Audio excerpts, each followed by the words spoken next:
अरे वो दलित, वंचित, शोषित, पीड़ित इसलिए कि आपने जो भी योजनाएं लागू करी, जो भी योजनाएं आपने सरकार में बनाई, वो केवल कागजों तक सीमित रही सर, वो दलितों तक नहीं पहुंची, इसलिए दलित आगे नहीं बढ़ पाया। यहाँ आरक्षित सीटों पर कोई भी एडमिशन नहीं हो पा रहा है। सभी यूनिवर्सिटियों में, सभी विद्यालयों में, कई बार भीम आर्मी जय भीम संगठन ने दिल्ली यूनिवर्सिटी में बड़ा आंदोलन किया, तो कहीं शिक्षा के क्षेत्र में, कहीं नौकरियों में, कहीं भी आरक्षण नहीं मिल पा रहा है। तो ये केजरीवाल सरकार केवल दलितों को, पिछड़ों को, अल्पसंख्यक आदिवासी वर्गों को, जो दिल्ली में 90% हैं, उनको केवल बेवकूफ़ बनाना चाहती है, कोई अधिकार की बात नहीं करना चाहती है। कि जो 10 साल में 94 लोग हमारे गटर में दम घुटने से मर गए, एक व्यक्ति को न्याय तक नहीं मिला, किसी को मुआवजा तक नहीं मिला, और बाबा साहब डॉक्टर अम्बेडकर और शहीद भगत सिंह जी की फोटो लगाकर ये जनता का मूर्ख बना रहे हैं। जनता मूर्ख बनने वाली नहीं है।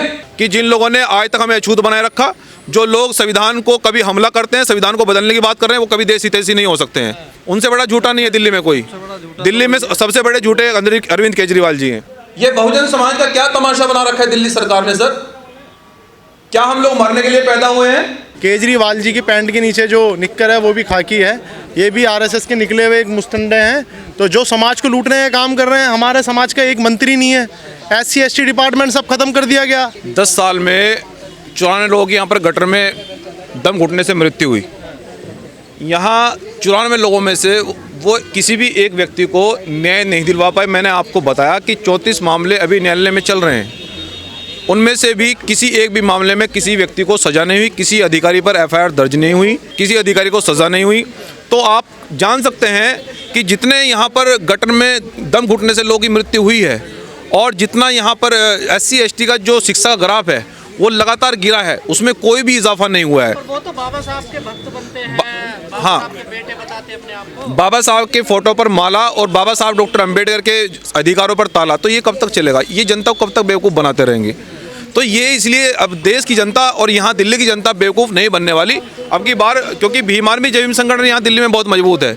अब की बार हम लोग यहाँ अपने बहुजन समाज को अब गटर में नहीं मरने देंगे, क्योंकि बहुजन समाज गटर में मरने के लिए पैदा नहीं हुआ है, और वो रोज रोड पर या रोड पर लाठी खाने के लिए पैदा नहीं हुआ है। यहाँ यूनिवर्सिटियों में सभी आर्टिकल 15 बिल्कुल समाप्त कर दिया गया।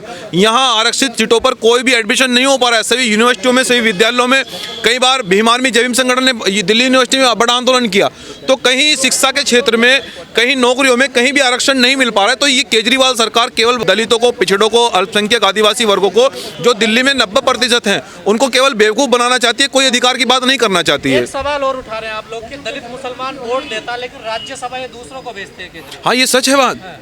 ये बाबा साहब डॉक्टर अम्बेडकर नाम लेकर इनको से सरकार बनाई, बता रहे हैं कि हम जय भीम योजना चलाएंगे। जय भीम योजना में कितने लोग आपने विदेश पढ़ने के लिए भेजे? कितने विद्यालयों में, कितने कॉलेजों में आपने उनकी स्कॉलरशिप माफ़ करी? अभी हमारे पूर्व मंत्री राजेंद्र पाल जी ने बताया कि मैंने उनसे कई बार अपील करी कि कम से कम आप 30%, अगर बजट का 30% अगर आप दलितों की शिक्षा पर खर्च कर देंगे तो दलित पढ़ेगा तो आगे बढ़ेगा। बाबा साहब डॉक्टर अम्बेडकर ने प्रथम नारा यही दिया था कि शिक्षित बनना, लेकिन केजरीवाल जी और देश की सरकारें जानती हैं कि इनकी शिक्षा को बंद कर दिया जाए, जिससे कि पढ़ नहीं पाएंगे तो बढ़ नहीं पाएंगे। इसलिए अब बहुजन समाज जाग गए, हम पढ़ेंगे भी और बढ़ेंगे भी। जानते हैं कि केजरीवाल आरक्षण का विरोध करते थे जी, हैं, तो फिर दलित क्यों वोट देते हैं उनको? अब क्या आप रिजल्ट देखेंगे कि बहुजन समाज समझ गया है। अब वो समाज अब केजरीवाल को वोट न दे, बिल्कुल क्यों देगा केजरीवाल जी को वोट? क्यों देगा? आप बताइए ना, उन्होंने हमारे लिए क्या किया? एक योजना बता दीजिए उन्होंने हमारे लिए विद्यालय में, यूनिवर्सिटियों में। ये बहुजन समाज तय करेगा, ये बहुजन समाज तय करेगा। लेकिन केजरीवाल जी को वोट नहीं देगा, ना बीजेपी को देगा, ना केजरीवाल जी को देगा। यहाँ बहुत सारे प्रत्याशी संविधान को मानने वाले लोग लड़ रहे हैं। बहुत सारे प्रत्याशी ऐसे हैं जो बाबा साहब डॉक्टर अम्बेडकर की विचारधारा वाले लोग हैं, और अभी मुख्यमंत्री का चेहरा घोषित नहीं हुआ है, लेकिन बहुत सारे चेहरे ऐसे हैं जो मुख्यमंत्री बाबा साहब डॉक्टर अम्बेडकर की विचारधारा को आगे बढ़ाने वाले भी लोग हैं। जी कहते हैं कि हम कट्टर ईमानदार हैं, बाकी सब चोर हैं। पर इसको प्रमाण की जरूरत नहीं होती है। जो खुद ऐसा होता है तो खुद दूसरे को बता रहे हैं चोर। उनसे बड़ा चोर मुझे कोई नहीं लगता है। उन्होंने दिल्ली तुगलकाबाद में गुरु रविदास मंदिर में आज तक काम नहीं लगवा पाए। हमारी सबसे बड़ी द्वार दिल्ली के अंदर उन्होंने तुड़वाई, उनका हाथ है उसमें, और आज तक हमें न दलित है, न पिछड़े हैं, न अल्पसंख्यक है, न आदिवासी है। एक मिनिस्टर बता दीजिए इनके कैबिनेट में हो। तो ये जो बेवकूफ़ बना रहे हैं, हमारे वोटों पर राजनीति कर रहे हैं, और हमारे विचारधाराओं पर, हमारी आज़ादी पर, हमारे अधिकारों पर ताला लगा रहे हैं, ये नहीं चलेगा। कहते हैं कि भगत सिंह को मानते हैं, बाबा साहब को मानते हैं, तस्वीर लगवाते हैं ऑफिसों में, तो दूसरी तरफ कह रहे हैं कि नोटों पे लक्ष्मी की गणेश की फोटो लगवाएंगे। शहीद भगत सिंह जी ने ये कहा था कि आज़ादी का मतलब ये नहीं है कि केवल देश पूंजीपतियों के हाथों में सौंप दिया जाए। और वही हो रहा है कि केजरीवाल जी केवल यहाँ की सरकार को विशेष पूंजीवादियों के हाथों में सौंपकर और शहीद भगत सिंह जी की विचारधारा पर भी ताला लगाए हुए हैं, बाबा साहब डॉक्टर अम्बेडकर जी की विचारधारा पर भी ताला लगाए हैं, और ये बिल्कुल भी देश बर्दाश्त नहीं करेगा। सिंगापुर बनाया था दिल्ली। हाँ, वही देख रहे हैं आप लोग, देख तो नहीं, 94 लोग मर तो गए हैं, ये सिंगापुर ही है। मोहन भागवत ने आज़ादी को लेकर एक बयान दिया, उसको जी, कैसे देख रहे हैं? ये देश विरोधी लोग हैं। मैं आपको बताऊं कि जिन लोगों ने आज तक हमें अछूत बनाए रखा, जो लोग संविधान को कभी हमला करते हैं, संविधान को बदलने की बात कर रहे हैं, वो कभी देसी तेसी नहीं हो सकते हैं। ये बिल्कुल मैं आपको स्पष्ट कर दूं कि मोहन भागवत जी तरह तरह के बयान देते हैं। जब उनको लगता है कि दलितों से सरकार बनेगी, पिछड़ों से सरकार बनेगी, तो दलितों के पिछड़ों के समर्थन में बयान देकर अपनी सरकार बना लेते हैं, लेकिन उन पर ही लाठी चलती है, उन पर ही गोली चलती है। आरक्षण को खत्म कर दिया गया है। जो SC/ST आरक्षण वर्गीकरण की बात कर रहे थे सर, मैं आपसे पूछना चाहता हूँ और केजरीवाल जी से पूछना चाहता हूँ कि इन्होंने कितने लोगों को नौकरी दी SC/ST में, कहाँ आरक्षण को लागू किया? जो एक बता रहे थे कि हम SC/ST का वर्गीकरण को जो है ना लागू करेंगे, सर कितनों को नौकरी दी बताइए ना, एक नौकरी बता दीजिए आप। पंजाब में बोले थे कि डिप्टी CM दलित बनाएंगे, लेकिन नहीं बनाया कोई। हाँ बनाएंगे, आप देखिए ना, बनाएंगे। वो जब मूर्ख बना तो रहे हैं, अब की बार जब चुनाव आएगा फिर बोल देंगे कि हम दलित को मुख्यमंत्री। उनसे बड़ा झूठा नहीं है दिल्ली में कोई, दिल्ली में सबसे बड़े झूठे अरविंद केजरीवाल जी हैं। दिल्ली में किसके लिए वोट करने की अपील करेंगे? नहीं, दलित समाज अपने बहुजन समाज के जो उनके संविधान को मानने वाले प्रत्याशी हैं, यहाँ पर बहुत सारे प्रत्याशी लड़ रहे हैं। आप ये मानकर चलिए कि केजरीवाल जी के अलावा कोई पार्टी नहीं है क्या? बीजेपी के अलावा कोई पार्टी नहीं है दिल्ली में? सर बहुत सारी पार्टी लड़ रही हैं। क्यों?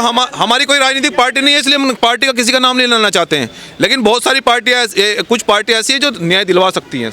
ये दलित कब तक बोझ उठाएगा? क्या दलितों के लिए अभिशाप बन चुका है कि दलित गटर में मरेगा? ये दिल्ली सरकार ने क्या तमाशा बना रखा है? आखिर वो किसका बेवकूफ बना रहे हैं, ये बड़ा सवाल है। उसके बाद में 2013 में स्वच्छ अभियान अधिनियम 2013 बना, उसमें लागू हुआ कि अब जहां सरकार को ये लगे कि ये यहां गटर में बड़ा हादसा हो सकता है, वहां सफाई कर्मचारी को गटर में नहीं उतारा जाएगा। उसके बावजूद भी गटर में मरने वालों की संख्या नहीं रुकी है। सर ये बहुजन समाज का क्या तमाशा बना रखा है दिल्ली सरकार ने? सर क्या हम लोग मरने के लिए पैदा हुए हैं? ये संविधान में कहां लिखा है सर कि एक व्यक्ति मजदूर परिवार में पैदा होगा और वो मजदूरी मरेगा? ये संविधान में कहां लिखा है? और जिस प्रकार से दिल्ली सरकार के द्वारा यहां जितने भी लोग गटर में मरे, केजरीवाल सरकार ने कितनों को मुआवजा दिया, कितने लोगों को उन्होंने न्याय दिया, पुलिस अधिकारियों को बचाने के लिए सारे सबूत मिटा दिए गए, जिससे कि क्या उनके नेता बोलने वाले नहीं?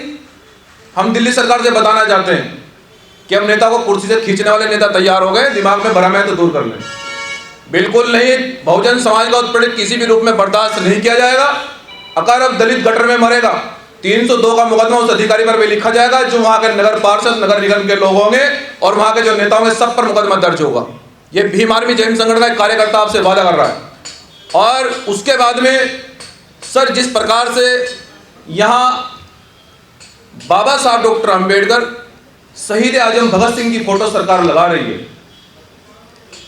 बाबा साहब डॉक्टर अंबेडकर जी की प्रतिमा पर माला और उनके दिए हुए अधिकारों पर और उनकी विचारधारा पर ताला, ये क्यों? बाबा साहब डॉक्टर अंबेडकर का नाम लेते हैं, आपने क्या शिक्षा ग्राफ क्या है दलितों का, दलित पिछड़े अल्पसंख्यक आदिवासियों का? सर कितने लोग आपने विदेश पढ़ने के लिए भेजे हैं? सर कोई डाटा है आपके पास? और मैं NCR डाटे पर बात करना चाहता हूं जो ऑन रिकॉर्ड है। सर 94 लोगों की मृत्यु हुई है 10 साल में। 2006 में प्राइवेट कंपनी ने बिहार से राजेश मेहता को सफाई कर्मचारी के लिए उसको एक कंपनी को वहां से बुलाया।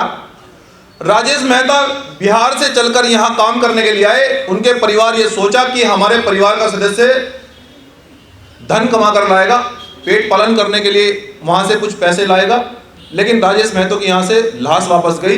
ये दिल्ली सरकार का हाल है। दिल्ली सरकार किसको बेवकूफ बना रही? और अगर हम शिक्षा की बात करें, शिक्षा का ग्राफ किस प्रकार से यहाँ पर सभी यूनिवर्सिटियों में, सभी विद्यालयों में सर आर्टिकल 15 को कहीं भी लागू नहीं किया गया। सर क्यों? किस प्रकार से आप बेवकूफ बना रहे हैं सर? ये क्या तमाशा आपने बना रखा है शिक्षा का? और कितने सभी विभागों में रिजर्वेशन आपने दिया।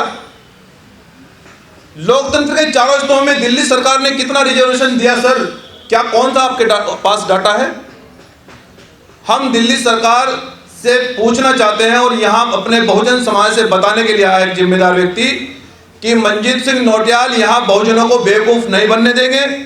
हमारे साथी माननीय पूर्व कैबिनेट मंत्री राजेंद्र पाल जी और हमारे दलित एक्टिविस्ट भाई कुश अम्बेडकर जी, यहाँ सभी लोग मिलकर हम लोग लड़ाई को लड़ेंगे।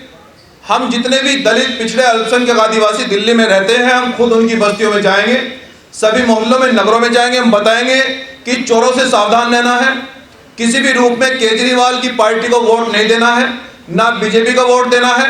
यहाँ संविधान के मानने वाले लोगों को हमारा बहुजन आंदोलन परिवर्तन करेगा।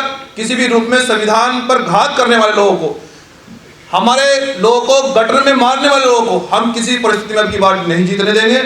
मेरा यहाँ की जनता से, बहुजन समाज से आपका भाई अपील कर रहा है कि हमने आपकी लड़ाई को हमेशा से मजबूती से लड़ा है, कभी आपको पीठ नहीं दिखाई। मैं आपसे फिर से वादा कर रहा हूं कि इस लड़ाई को मजबूती से लड़ा जाएगा। लेकिन बाबा साहब डॉक्टर अंबेडकर ने यह कहा था कि वोट की चोट से आप देश में परिवर्तन कर सकते हैं सर। चुनाव जब हो तो आपको जागे रहना होगा। माननीय साहब काशीराम जी ने भी कहा कि वोट के समय आपको बहुत सूझबूझ से काम लेना है। अब मैं अपनी बात को अंतिम रूप देते हुए मैं अंतिम में यह अपील करना चाहता हूं दिल्ली में बहुजन समाज से कि किसी भी रूप में अब हमारे लोगों को यहाँ गटरों में नहीं मरने दिया जाएगा। और यहाँ क्या ये प्रथा है, कौन सी संविधान में या किस आर्टिकल में या कहाँ पर यह प्रथा है कि हमारा समाज मजदूरी सर्किल में पैदा हुआ और मजदूरी सर्किल में मर जाएगा सर? यहाँ सारी पार्टी ये दावा करती है कि हमने दलितों के लिए क्या किया, दलित वंचित है, शोषित है, पीड़ित है। अरे वो दलित वंचित शोषित पीड़ित इसलिए कि आपने जो भी योजनाएं लागू करी, जो भी योजनाएं आपने सरकार में बनाई, वो केवल कागजों तक सीमित रही सर, वो दलितों तक नहीं पहुंची, इसलिए दलित आगे नहीं बढ़ पाया। ये मुख्य कारण है। किसका बेवकूफ बनाना चाहते हैं आप?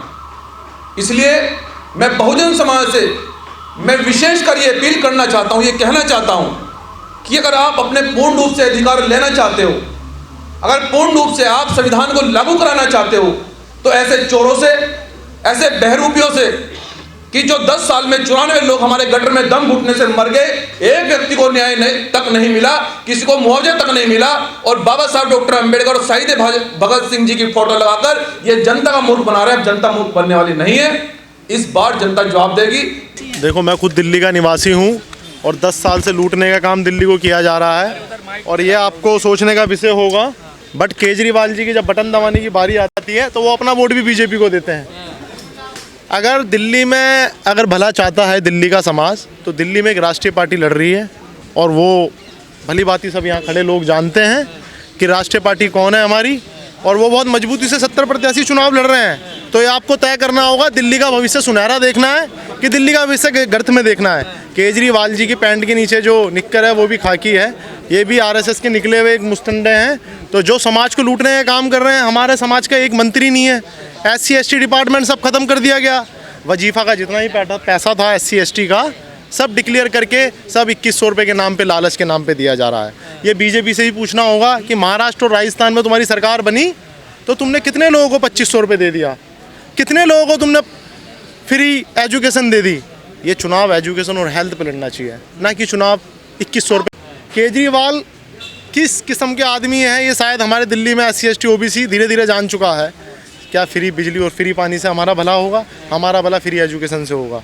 हमारा भला अच्छी टीचर्स, एक एजुकेटेड माइंड सेट से होगा, ना कि केजरीवाल जी की आलीशान बनी बिल्डिंग लेंटर का पैसे के नाम पे दुनिया को बता रहे लेंटर डाले। और सर बहन मायावती जी दिल्ली चुनाव में एक्टिव नहीं है, साइलेंट है। बहन कुमारी मायावती जी हर दिन एक्टिव है और समाज की आए दिन मीटिंग चल रही है और आकाश आनंद जी हमारा नेतृत्व कर रहे हैं।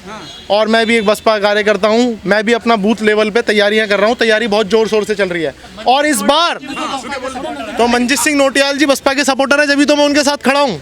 नहीं, अन्यथा हम क्यों खड़े होते? नहीं, 70 में 70 आप लोगों ने प्रत्याशी दे दिया, लेकिन उस तरह की रैलियां नहीं हो रही है। बहन जी के तमाम आप लोग एक्टिव नहीं दिख रहे हैं, क्योंकि हम पे पैसा नहीं है ना। हम पे इतना पैसा कहाँ है? समाज के 10 रुपए ले लेके हम चुनाव लड़ते हैं। हम कोई ये प्राइवेट सेक्टर से पैसा तो लेते नहीं है कि अंबुजा सीमेंट वाले से ले लिए 50 करोड़।